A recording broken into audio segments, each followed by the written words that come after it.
Well, hey friends, welcome back to my channel for another video today. Today we are discussing my tummy tuck again, as you guys saw in the title of this video.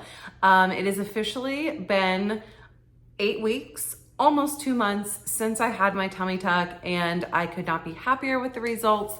And I want to share with you guys kind of what's been going on. And I'm also going to answer a few very frequently asked questions that I've been getting on my other videos. So without further ado, let's go ahead and jump into it. Okay, so like I mentioned, I had my surgery on May the 16th of 2022, and today is July the 7th of 2022, and I had my 2-month post-op check. I am just over 8 weeks, I guess about 8.5 weeks now, out from my tummy tuck. I had a full tummy tuck with muscle repair and lipo on the flanks. If this is your first video that you have found of mine, welcome. I have a whole playlist of tummy tuck, from my consult to a Q&A to all of my post-op 24 hours, 5 days, 1 week, to, all of those videos. So check that playlist out below if you want to get caught up before you watch this update. But yeah, so that is the surgery that I had. I'm going to go ahead and start with a couple of questions that I keep getting over and over again. The first one is, how much did the surgery cost and if insurance covered it? So I have answered this before. I answered it in my Q&A, but I think a lot of people are finding my recovery videos and they're curious as well as to what I paid. So I figured I could just say it here again and then be done with it. And I have a way to direct people to 2 different videos if they really want to know. So like I said, I had full tummy tuck, muscle repair, and lipo of the flanks, and I paid $10,608. Insurance did not cover my tummy tuck, and from all of the research that I have done previously, they won't unless you have like a lot of hanging skin that causes infection, like in the folds of your skin. That's pretty much the only way to get a tummy tuck covered by surgery, and you have to like go to specialists and get a lot of documentation on it, like documentation of several different infections in your skin folds and stuff like that. So I wasn't having that problem. Therefore, no, insurance did not cover my surgery. We paid out of pocket, and you did have to pay, at least at my surgeon's office, you did have to pay completely up front before they would do the surgery. Now, the second question that I've been getting asked a lot, I have kind of been avoiding, and I'll tell you why. So the second question is, who did my surgery? I've been avoiding it for 2 reasons. One, she was moving, and I knew she was moving, and I wanted to be able to give you guys the most up-to-date information on where her office was, and where you could find her to schedule a consult if that's something that you were interested in. So I actually just found out where she was going. She's still in North Carolina. She's just moving to a different city today. Today I had my post-op, and it was actually her last day in the office. She's only going to be coming back very sporadically to that office to see her post-ops through. But that was the first reason I didn't want to. And the second reason, it makes me a little bit more nervous to share. That is because she is not board certified. And the only reason that she's not board certified is because she is still in her fellowship. So this doctor graduated in the year 2016 from Duke University Medical Center, which is an amazing medical school. And she did her 4 years of residency and is now 2 years into her fellowship, which I think is like 4 to 6 years. She's amazing. You guys have seen on me what she did. I've seen her full portfolio. She's amazing, but I kind of was nervous about sharing with you guys that she wasn't board certified because a lot of people have a lot of opinions about that. But I did my research. I talked to the other plastic surgeons in that office.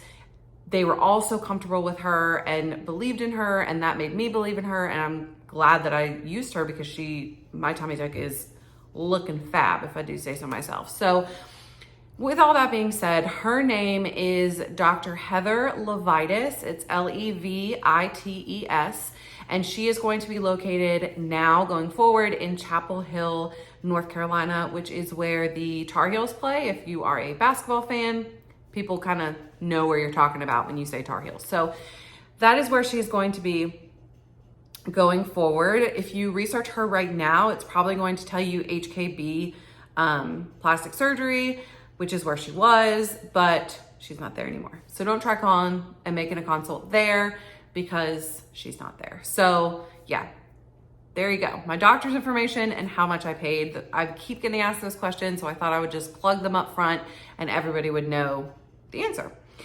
Okay, now let's talk about how I am doing. One big thing that I've also gotten a lot lately on my 1 month post-op is if I'm still wearing compression. And the answer to that is yes. I know that a lot of surgeons tell you to wear compression for 6 weeks and then you can wear it like sporadically or like 12 hours a day, like at night or whatever, if you still feel like you're swollen. My surgeon, who again is a very new surgeon, fresh out of school and knows all the newest tips and tricks, wants you to wear it 24 hours for 3 months.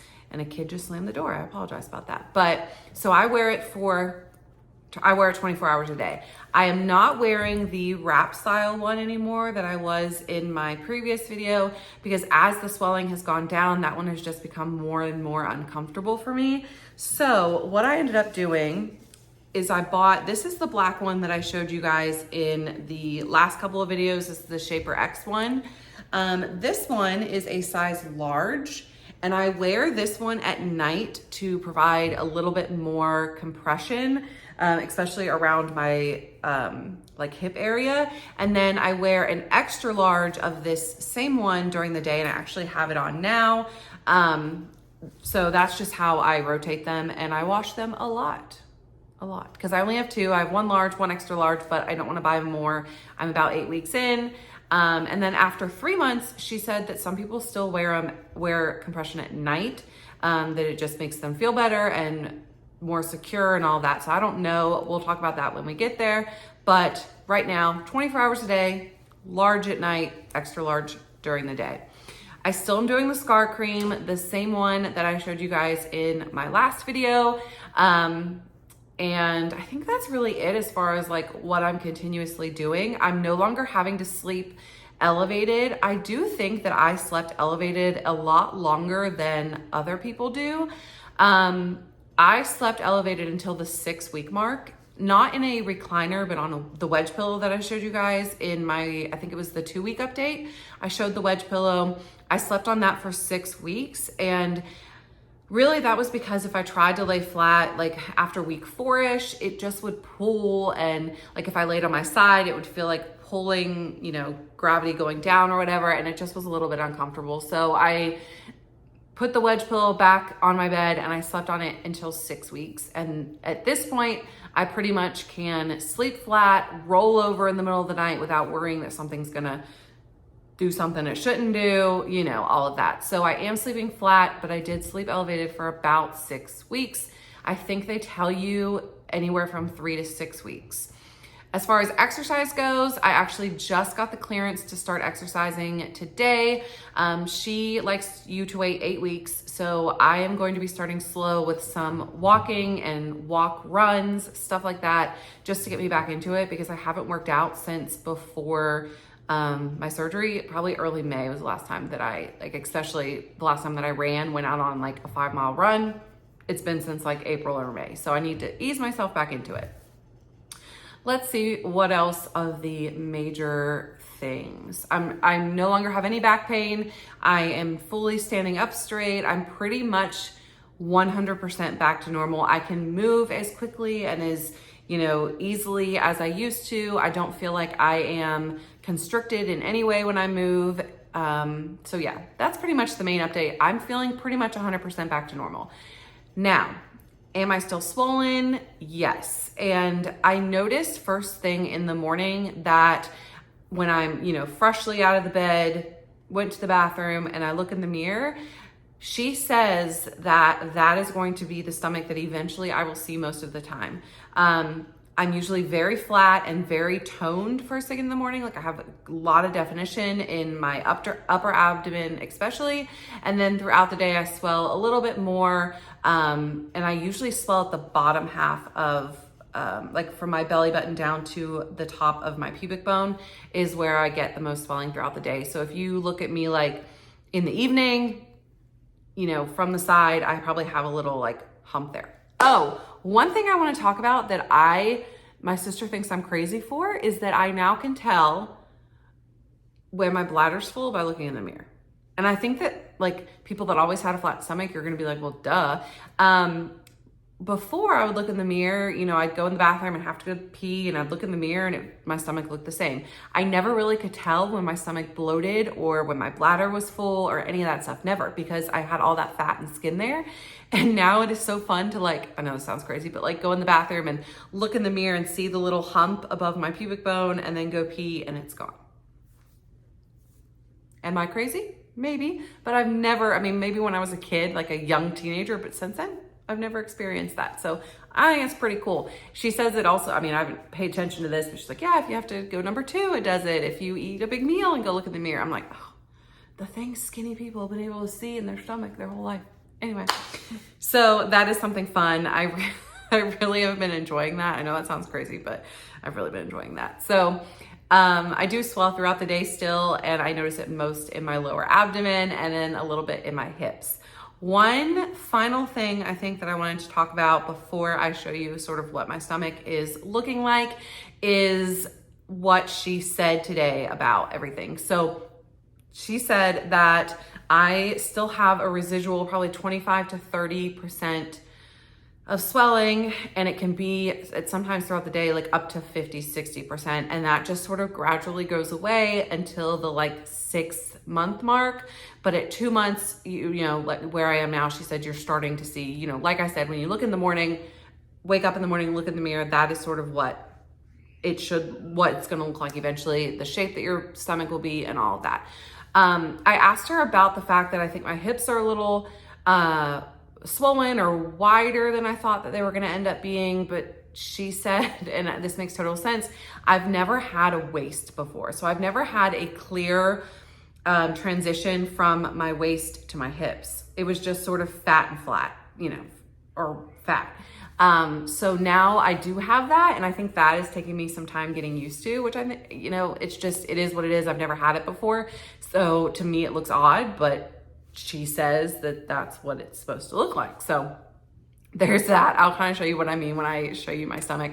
I did bring up a concern to her that I thought on my left hip, which is where I had that seroma, had a little bit of a dog ear developing, but she does not think so, and she's not concerned about that at all. So I'm just like, every video I see people develop dog ears, I'm like, I really don't want dog ears. So I'm like hyper vigilant. It's like on my mind about making sure I don't get one. So, yeah, so she said that the waist to hip ratio is what she wanted. That's what she was going for. I guess I just have to get used to it. As far as clothing goes, I am starting to try some stuff on. I'm going to do a video on that. And noticing that stuff definitely fits me different. People on YouTube on my other videos are commenting on how different my body looks. Literally my entire body looks different. And things look like, so like now I feel like my butt looks bigger because I don't like, you know what I mean? So it really literally shaped my whole body just having my core fixed, which makes sense, but I didn't think that that would happen. So without further ado, since I've now talked for 14 minutes, let's go ahead and get into looking at what my stomach is looking like now. So I'm gonna stand up, take my shaper off, and then I'll show you what everything's looking like. Okay, so I actually have on the same shorts that I was wearing in the last update. So these are definitely starting to fit, you know, bigger where I'm having to, you know, pull them up constantly. But this is what my belly button is looking like. Let's see, I always get this way too high. Okay, so this is what my belly button is looking like, and you can see still some definition in the top here. I actually just ate lunch, so this is a little bit like puffy, but this is what the top is looking like. And then if we pull down, I'll show you my scar and how everything is looking there. So yeah, a lot more defined than it was a month ago when I showed you guys. This is my scar here. It's definitely darker right here where that's where the seroma and that open space was. But other than that, it's doing a lot better. Now, this is what I mean with the transition. So I've never had, you know, a waist before. And now she's like, oh, look, you have a waist. And I'm like, oh, to me, it looks terrible. But this obviously is cutting into me where it wouldn't normally. Let's see if I can pull it down. There we go. So, yeah, this is what my stomach is looking like. Now, it's definitely flat. Like I can't, if I go like this and curve over, I can make it pop out. But otherwise, this is me pushing it out. So she definitely did a really good job on the muscle repair. And then this is the side here that I thought was developing a little bit of a dog ear. I do think that that side is still a little bit more swollen than the other side. But again, well, this is still pushing up on this, but because it kind of points a little bit right here, but she said no. So anyway, when my pants are pulled up, that is kind of what it looks like. I mean, this is like way too high because I don't know. These pants are so big now. So I guess I could pull them down, try to do it this way, but I don't have any like overhang. I still can't pinch anything on my stomach. Like there is no pinch. I guess if I go like this, I can get a little bit, but there's no fat on my stomach at all. So that is what my stomach is looking like at 2 months post-op. I cannot wait to see. I mean, I'm just so obsessed with the little bit of definition that she was able to make work. And she said she did extra lipo throughout here to make that definition, you know, be a thing. So that is what my stomach is looking like 8 weeks post-op. I hope that you enjoyed this video. If you did, please don't forget to give it a thumbs up, and I will see you guys next week for actually a lot of good content coming. We're going to Costco. We're doing all kind of fun stuff next week, so stay tuned for that. And I will update again on my tummy tuck at the 6-month mark, so hopefully I have a lot to say at that point. But yeah, thank you guys so much for watching this video. Thank you for all your support, and I will see you soon. Bye.